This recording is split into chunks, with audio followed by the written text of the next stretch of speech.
cabeça de Aristóteles, na natureza, toda associação é feita tendo em vista um bem, né? Presta atenção, por quê? Porque nas traduções que são feitas de Aristóteles, né, muitas delas, a maioria, são traduções ruins, e você vai ver, toda associação na natureza tem em vista um lucro. Quer dizer, o cara já está pegando com a cabeça de hoje, de capitalista, e já está metendo um lucro lá na Grécia Antiga.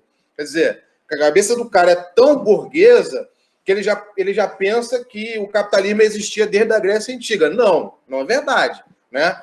Então, Aristóteles diz, na natureza existem associações. A forma mais evoluída de associação é a política.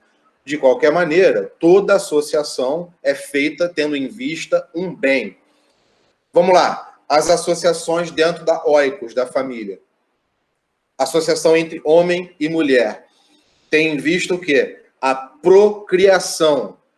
Alguém poderia responder, também a sexualidade. Não, né? Por quê? A sexualidade na Grécia Antiga é entre os iguais, né? Homem e mulher, a finalidade dessa associação, qual é o bem? É a procriação, filhos. Eu não sei se vocês me entenderam, quando eu estou dizendo na Grécia Antiga, a sexualidade é entre iguais, é entre o diferente. O que se tem é procriação, eu estou querendo dizer o seguinte, né? As relações entre homens eram normais, né? Eram consideradas normais.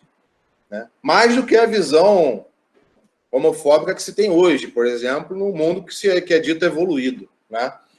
Então, está aí o exemplo de uma associação homem-mulher. Você também tem a associação entre adulto e criança. Qual é a associação adulto-criança? Ela é feita com que finalidade? Com a finalidade de educar. Né? Educar. E você tem a finalidade, a associação entre senhor e escravo. Essa associação tem qual finalidade? A produção da vida, dos bens necessários à sobrevivência. Né? Então, o trabalho é algo extremamente mal visto. É uma tarefa dos escravos ou dos bárbaros. Um grego da polis, ele não trabalha. Ele faz o quê? Vive. Né? Trabalho é uma tarefa menor. Né? A vida está na filosofia, está na arte, né? Na música, nas mais diferentes manifestações da arte, e assim por diante. Tudo bem? Então, quando a gente fala que não tem indivíduo na Grécia Antiga, é sério. Né? É sério. A gente vai ver que a ideia do indivíduo nasce depois. A princípio, parece absurdo para a cabeça, né, para o mundo que a gente vive hoje, mas era assim que funcionava. Né? Era assim, por exemplo, que Aristóteles tratava do fenômeno político. Né? Bom, voltando aqui para o nosso PowerPoint. Né? Paramos no idiotes. Dando sequência, ver se eu consigo passar aqui. Foi. Então, gente, a gente, nesse momento, dá até um momento aqui, parênteses, né? Um momento dicionário, para poder arrumar um pouco essas palavras todas que a gente está usando, né? Vamos lá. São palavras fundamentais para entender a origem da política, né? Você tem, para os gregos, oikos, o que os romanos chamariam de família, e que os germânicos chamariam de clã. Para os gregos, um conjunto de oikos, ou seja, o que os romanos chamam de famílias, um conjunto de oikos forma uma gem. Um conjunto de famílias forma uma tribo. E entre os germânicos, isso aí depende, varia muito de uma região para outra. né? Clã, tribo, etc. Os gregos, né, têm um líder da gen. Esse líder era o déspota. Os romanos, né, é a mesma função, né? Só muda nesse caso aqui o idioma. O líder da tribo, os romanos chamavam de patriarca, a mesma função que os gregos chamavam de déspota e que os germânicos, por sua vez, né, chamavam de chefe, chefe militar, político, religioso, né? Reunia várias funções ao mesmo tempo. Mas, quando a gente chega num outro momento da humanidade, o momento que surge a polis, né? Aí junto surge, ou dizem para a gente que surge, eu depois vou problematizar isso, vocês vão entender o porquê, né? A política. Então, a polis é o termo grego para coisa, né? Os romanos chamavam de civita, que é a mesma coisa, a cidade, né? E os germânicos chamavam de burgo, né? Daí que vem depois, né, muito posteriormente, o surgimento da burguesia, né? Essa classe que estava ligada ao comércio no primeiro momento, lá nos burgos. Então, essas palavras aí fundamentais, e depois eu vou mandar para vocês por e-mail, para ficar mais fácil, né? Para depois facilitar os estudos, tá? Bom, então vamos falar um pouco da invenção da política. Então, o primeiro problema que a gente tem que demarcar aqui, gente, no curso é o quê? A política não é algo natural, como quer Aristóteles. A política foi criada pelos seres humanos. Então, significa o que isso? Que se a política nem sempre existiu, ela não necessariamente vai existir para sempre. Isso é um grande debate, né, filosófico e político, teórico do nosso tempo. Pô, mas quer dizer que um dia a política pode acabar? Sim, pelo menos da forma como a gente a conhece, né? Mas primeiro a gente tem que entender o que é política.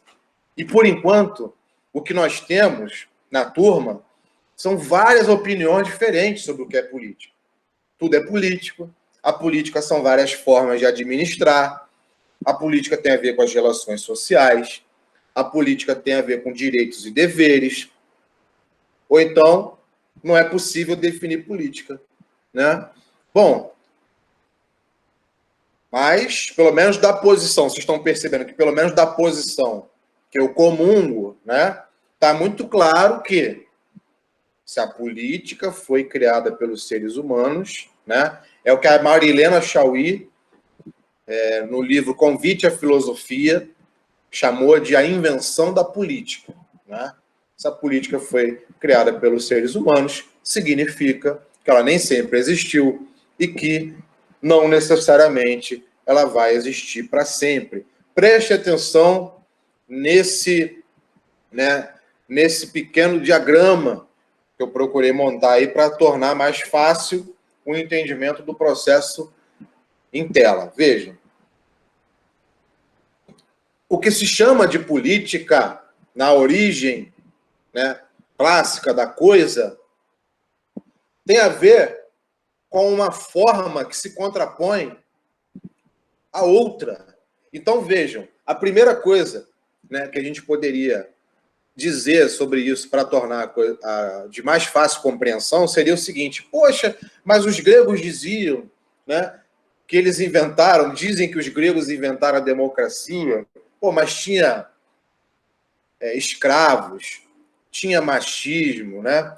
Aí, se um grego tivesse a oportunidade de aparecer hoje, né, entre nós aqui, mais de 2000 anos depois, ele diria, pois é, você está criticando a democracia grega, você está criticando a polis, você preferiu o quê? O despotismo? Ou pior, a barbárie? Então vejam, no momento em que os seres humanos eram nômades, né, quando não tinham um local fixo, quando não tinha agricultura, porque o que permite, afinal, a fixação dos grupos humanos, né, em determinadas terras é a Revolução Agrícola, ou seja, a descoberta da agricultura. Quando? Mais ou menos há 12 mil anos atrás, tá? Então, quando os seres humanos eram nômades, ou seja, na fase anterior, portanto, à Revolução Agrícola, dizia-se, né, pelo menos isso do ponto de vista de um grego, né, entendia-se que o que existiam eram hordas selvagens, bárbaros, tudo bem? Eram bandos humanos, grupos de famílias, né, que eram assim chamados. No segundo momento, esse já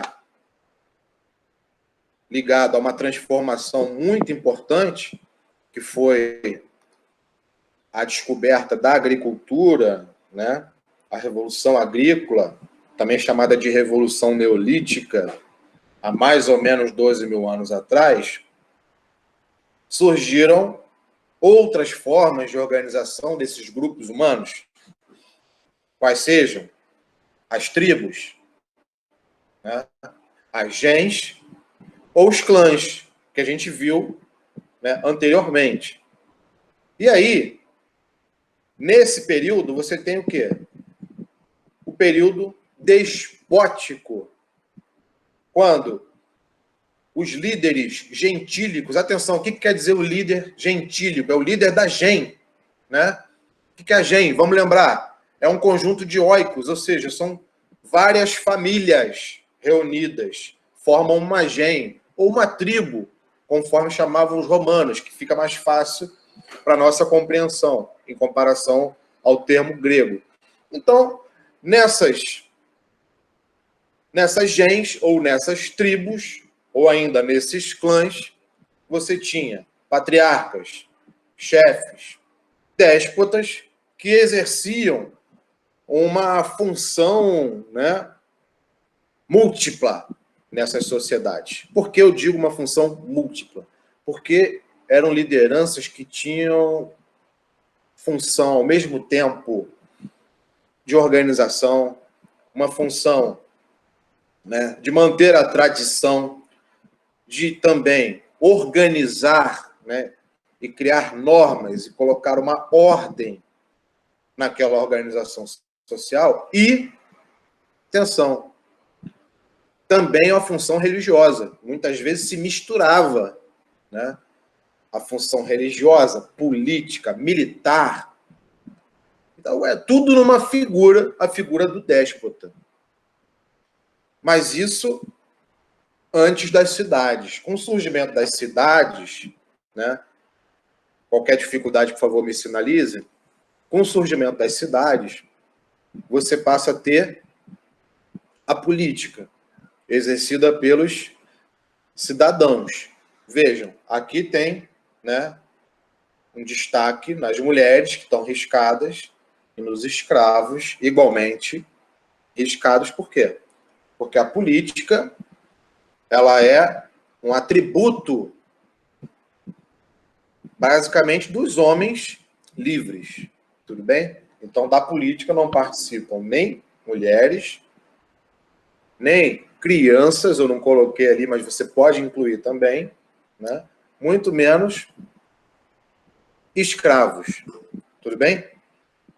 Bom, mas significa então que mulher, escravo, criança e bárbaro, todos tinham o mesmo status? Não, não significa, né? O bárbaro é alguém sem virtude, tudo bem? A mulher e a criança, nessa visão dos gregos livres, né, eles podem ter virtude desde que se encaixem no seu papel, né? No seu papel. Não queiram nem ir acima, nem abaixo do seu papel na associação concebida assim pelos filósofos.